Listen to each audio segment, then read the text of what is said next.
All right, ladies and gentlemen, today's the second day of dividing exponents. So we're going to just, kind of elevate it a little bit, challenge ourselves just a little bit more. So we're going to look at simplifying this expression. So in order to simplify this expression, we have to subtract the numerator or the denominator from the numerator.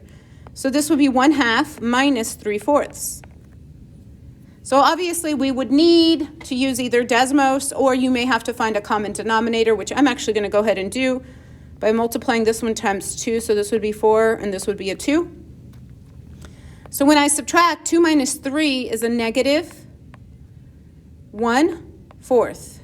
So then if I'm going to write this, this would be y to the negative 1/4. But of course, we do not want to have any negative exponents because then it is not simplified. So then we would actually have y to the 1/4 in the denominator and over 1.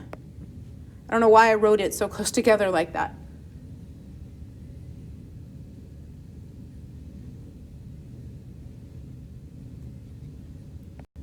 All right, here's our next one.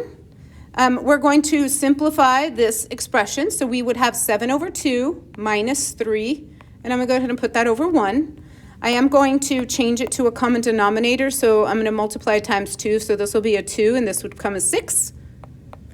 So when I subtract, 7 minus 6 is 1/2. So when I go to write this, I would have d to the 1/2 over 1, or just d to the 1/2.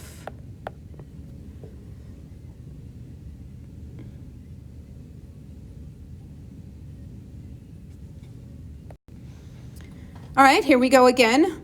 We have different bases in this case, so I'm going to separate them. So I have k to the 6th over k times j squared over j to the 5th.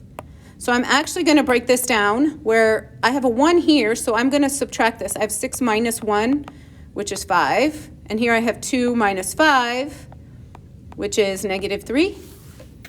So those are going to be my new exponents. So when I go to write this, this would become k to the 5th power times j to the negative 3.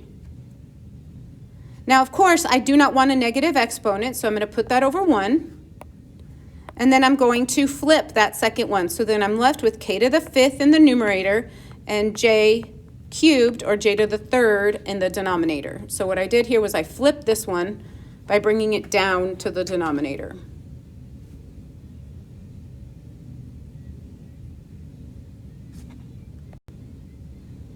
All right, here again, we have different bases. So these are grouped together, and these are grouped together. So I'm going to separate those out. So this would be a to the negative 3 over a to the 5th times b to the 7th over b squared. So negative 3 minus 5 becomes a negative 8. And then I have 7 minus 2, which will become a 5. So for a, my exponent is a negative 8. So this would be a to the negative 8 over 1, respectively, times b to the 5th over 1. Now again, we have a negative exponent, so we need to do a little bit of flipping here. So this will drop down to the denominator. So this would become 1 over a to the 8th. This would be b to the 5th over 1. So when I combine these, multiplying across, this becomes b to the 5th over a to the 8th power.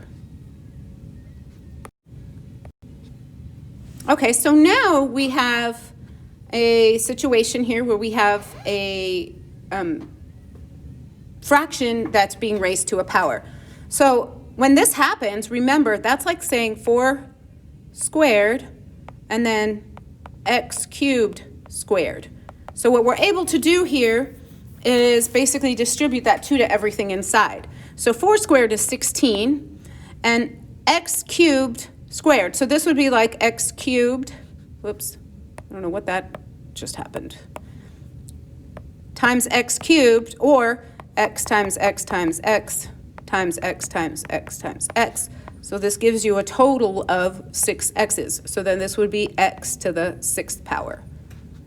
A little bit different. We do not have to do any subtraction or any simplifying much more than that.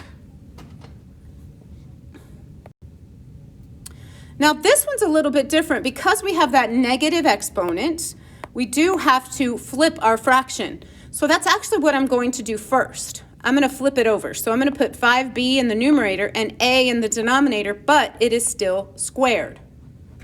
All I did was eliminate the negative piece by flipping the fraction. So now again, everything gets a piece of that 2, or gets raised to the second power. So this would be 5 squared, b squared over a squared.